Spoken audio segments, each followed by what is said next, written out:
Hey scrappers, if you're looking to figure out what materials you should sell this week or hold this week, now is the time to do it. Our weekly report is going to give you that information, up-to-date market news, pricing. Let's get right into it and we'll talk about it inside.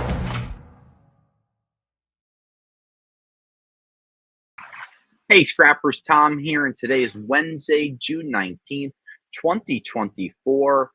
Last day of school for my kids. I'm sure many of you have some of those kids out already. I know some states had their kids out as early as before Memorial Day. Just crazy how different states are. But hot here in the Northeast. It's going to be hot in all types of areas of the country. So please be careful. I mean, I tell the guys at the scrapyard they should be drinking 1 bottle of water per hour.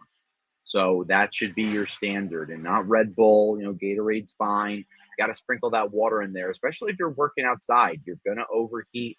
You got to try to work in those cool, shady areas if possible. But listen, I've worked the scrapyard for 17 years. I know sometimes you're just outside and sometimes it's just hot. So, you know, be careful and be cool out there. And we'll go from there. So, listen, we're going to try to change some things up. We've been taking some advice from some people and ideas. We're going to try to mix in a little more economic news, a little more domestic, international, some special topics. We're going to have some questions that you have asked through YouTube that I'm going to start answering every single week. So if you have those questions, we are going to start pulling some of those big ones out, and we're going to be kind of just highlighting them every week. So let us know what you think. We'll get to that a little later. Markets. Copper markets. So week over week, copper's slightly up by a little less than 1%. And I wrote about this in my weekly report, and it was really interesting to kind of see it. I looked at copper prices April 1st, May 1st, June 1st. So April 1st trading at $3.86 per pound. May 1st trading at $4.42, I believe, and June 1st trading at like $4.50, right? But what happened in between there? Lots of craziness. So we saw those markets jumping up like nuts at the end of May. And a lot of people started complaining, oh, I like those high prices. Copper prices were so high and they were fun for a week or two, right? That was fun. But we're still higher than we were, you know, in April, and we're higher than we were beginning of May. So I still think here we are, you know, June going into July. I still think that we're at a really strong level in the copper prices. And if you take out the 2-week blip, that 2 weeks, the end of May, you'll see a nice steady line going up for copper. It's not, you know, it's not like 10%, but it's steady, 1-2% every week we're being added. So I look at those things. So I kind of took that blip out of May, that craziness. And I still think that the copper markets are in pretty good shape. I mean, I'm looking at copper prices up about 1% week over week. So, you know, not much. Today's a non-trading day because of the federal holiday. So we don't have a active stock market, but copper prices are trading. And if you see here, this is just Virginia. Could you click on the 3-month view just to give everyone an idea here? So if you look at the beginning of that, you can see prices were just below, you know, $3, and we hit $4. Then you had that little blip in the middle, but we went right back to normal trading patterns, and that's really good. You know, having those weird blips are exciting and they're fun for a second, but it's good having that steadiness there, especially going into the summer. Some of the news that I've been reading about, the Chinese did not have enough copper last year. And as one of the biggest, if not the biggest importer, I know they're the biggest importer of copper in the country, in the world, they imported 50% of the world's material, and they're starting to have a shortage of copper.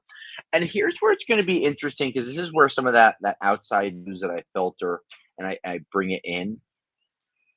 Copper prices are going to continue to be really strong. And we have an article that we're going to click from Reuters that talks about this. And having the copper prices strong is allowing more recycling to happen and prices to be pushed up further.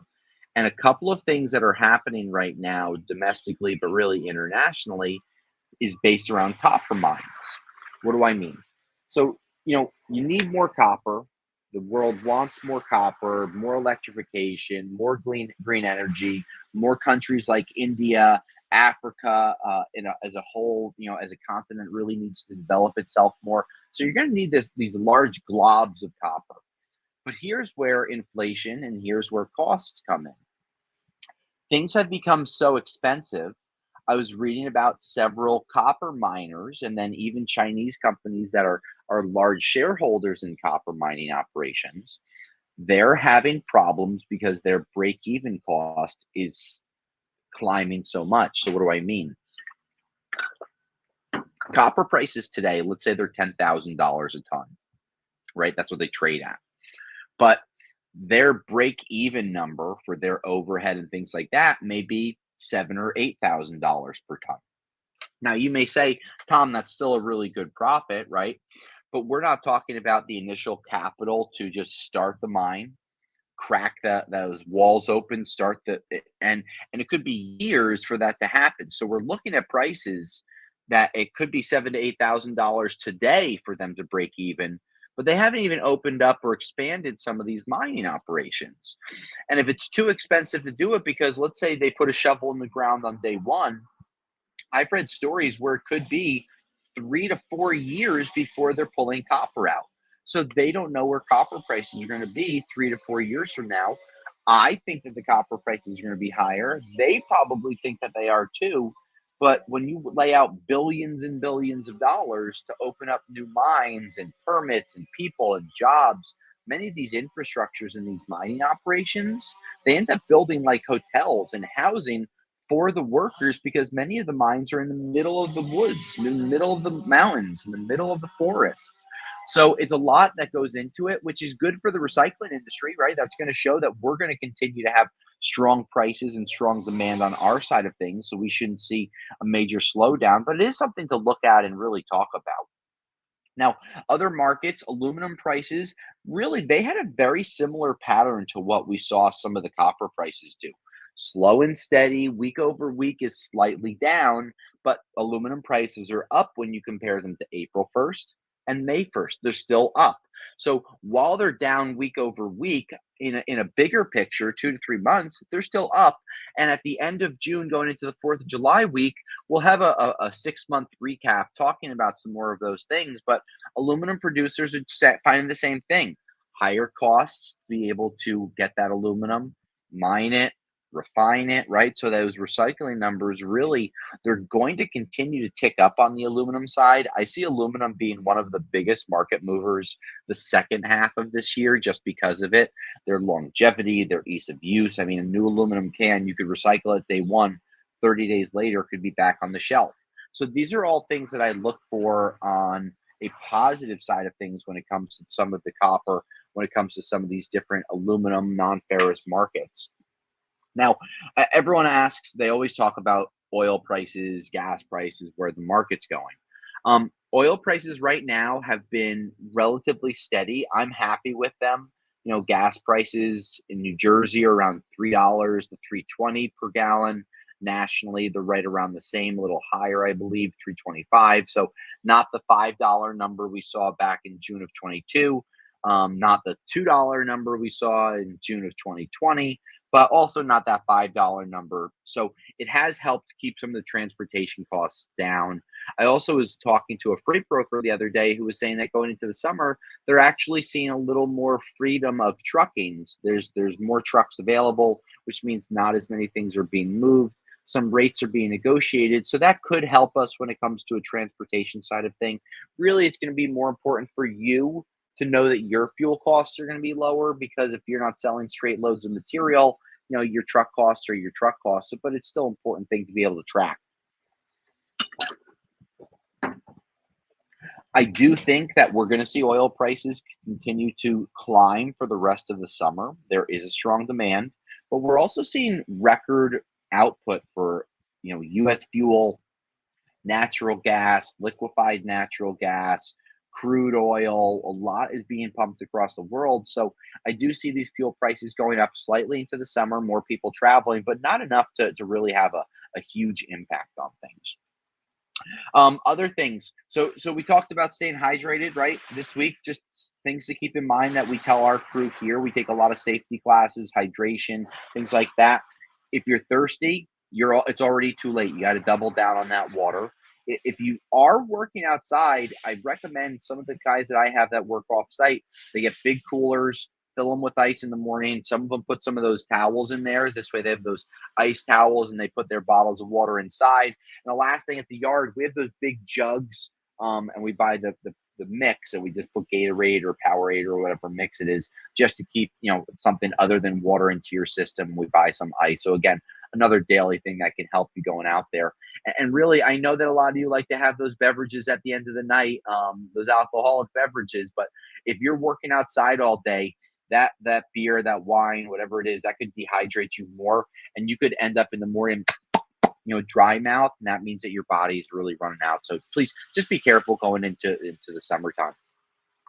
Other market news: steel prices again down 3 weeks in a row. We can pull up some of the reported prices. I don't see any types of large market movements where we're going to see steel prices jumping up. I just don't see it. I look at these prices and we see a little green, but you don't see much movement. If we click on light iron or shred, you're still going to see that price. Look at light iron, 140 a ton there, and shred 154. You're holding steady. You're not really moving much, but you're also not seeing a lot of movement. Look at the prices here: 160, 140, 115, 130, 170. So over the last 45 days, they're up slightly, right, for reported prices. But in all reality, we're just not seeing strong demand for steel on a commercial side right now. The auto sector had a report 2 months in a row that sales are down. That's not going to be good. As one of the largest consumers of steel in the country, auto is, if they're not selling, that's because of those higher interest rates. That's because a new vehicle cost is up to $47,000 on average. Many people are holding those used cars, and that is going to affect the scrapping side of things. Many of you that are out there doing cars, you're going to see a decreased amount. They're still out there and they're available, but there's a couple of factors. One, people are holding their cars longer, right? So I think the average car length is going up from 12 to 13 and a half years. Two, you got, lower prices on all things steel related and catalytic converter related. I mean, rrcats.com, yes, we've seen some increases over the last week, but we haven't seen enough to be like, oh my gosh, the cat prices have doubled. No, I mean, they're up maybe 3% week over week. That's not enough to be crazy about. Look, you're 3%. You go from $100 cat to $103 cat. Jazz hands up. You're not looking at enough money, and we get it. We've seen cat sales and cat purchasing go down, not only through our own, but throughout all yards across the country. Cat numbers are down. Different refiners that I sell to have told me the same thing. They've gotten 30 to 40% decreases of material over the last year and a half. A, because of the prices, a lot of people are still holding high grade material, and B, because those auto sales and the EV sales. You don't need catalytic converters. You have an electric vehicle, and the auto sales aren't creeping themselves up. So unfortunately, we haven't seen a huge, crazy, market swing when it comes to copper. But we got a couple of questions that I wanted to answer. So I'm going to read this off and go from there. Is it a standard procedure to raise steel prices during the winter months in cold winter climates? I've noticed my yard in Pittsburgh, Pennsylvania was paying 9.5 cents at the peak of last summer. When winter hit, the prices jumped to 12 cents per pound, then dropped again when it warmed up. I always thought it was due to weather related inventory fluctuations. Does this ring true from your experience? So it's funny, great question on one of our YouTube videos. Years ago, my dad taught me when I started in scrap that things were cyclical. Metal prices go down during the winter, they increase in the spring, they decrease in the summer when the furnaces turn off, and they increase in the fall, right? Then he also told me, copper prices correlated with oil prices. I've taken that and thrown it all away, scrapped it, pun intended, because it really doesn't follow suit. It's a market supply and demand. And here's some things that people don't think about. When it's cold in the United States, it's still warm in other parts of the world. So they're still looking for material, right? They're still building and stuff. Prices are now dictated by two things. On the steel side of things, it's more of a supply demand thing than it is a price trading thing, opposed to copper. But steel, you're looking at supply, demand, and global growth on a commercial size scale. Um, I like seeing things like airports being redone. Here in New Jersey, Newark has a new terminal. JFK has a new terminal going in. Newark finished another new terminal a year and a half ago. So you see that, but that's some infrastructure. So it's nice to see two airports at one time. If I knew that 30 airports, and I've been to Chicago, San Antonio, Dallas recently, all of those have constructions going on. Thing. We also know that that bipartisan infrastructure bill from 2022, I see signs here on the highway that's starting to kick in. But again, it's not in the bulk quantities that we need steel to be at. You know, that shortage that we saw from COVID pushed the prices up in 2021, but there's not like a cyclical thing that I could point to that says, oh, you know, cold, high price, warm, low prices. It doesn't work like that. Next, we had a titanium video that we talked about some titanium turnings. And here's a question. How can we test to see if it's titanium? So there's something called the spark test. And if you used a grinder and put it to titanium, they would have white sparks shooting off of it. And we're going to make a video on this to show you how to get an idea of the spark test, where you could use it, what you could use it for. Metals like nickel, titanium, Inconels, you could sometimes tell what grade they are or what type they are, maybe not the specific grade. So you could grind down titanium and say, oh, that's titanium, it has white sparks, but might not know if it's, you know, 6'4" or 6'2". Right, so like that's something. So we'll make some videos, and you could Google just a basic. It's called the metal spark test. And by Googling the metal spark test, it'll show you what colors the sparks should be when you're grinding them. But that was another question that we had off of our YouTube videos. So we do answer those both by answering them online. We're going to start answering them here. So let us know what else you have there. On our Facebook group, this is a great idea. Quick 2-second Google search, spark test for metal identification. Piece of metal, gloves on, put it on the wheel, and you'll start seeing that color spit off. And you can see that this whoever Longevity Welding is, they did in the video, they have all different colors: copper, stainless, aluminum, steel. So this is a great video. We might look to make something like this to give you a better idea. We'll put something like that together as a reference point with all the different colors in there. I think it'll be really helpful. Ultimately, an XRF, you know, the analyzer, I know scrappers generally don't own those, but if your scrapyard has them, they should use it on the material that you ask. And if they don't use it, they're probably not the right scrapyard to be working with, because they're not going to be letting you make more money. And the goal is to find yards that teach you how to make more, separate, sort your scrap better.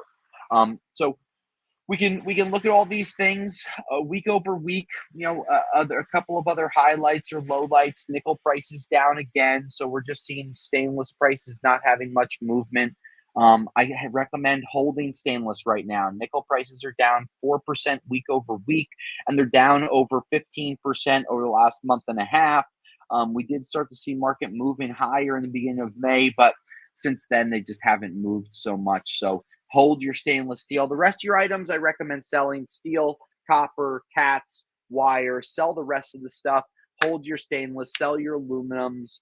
A lot of ways to make money out there. A lot of videos for you to check out and really just learn what's going on with the market. So let us know what you think. We had new format, new information in here. We'll be doing this again next week.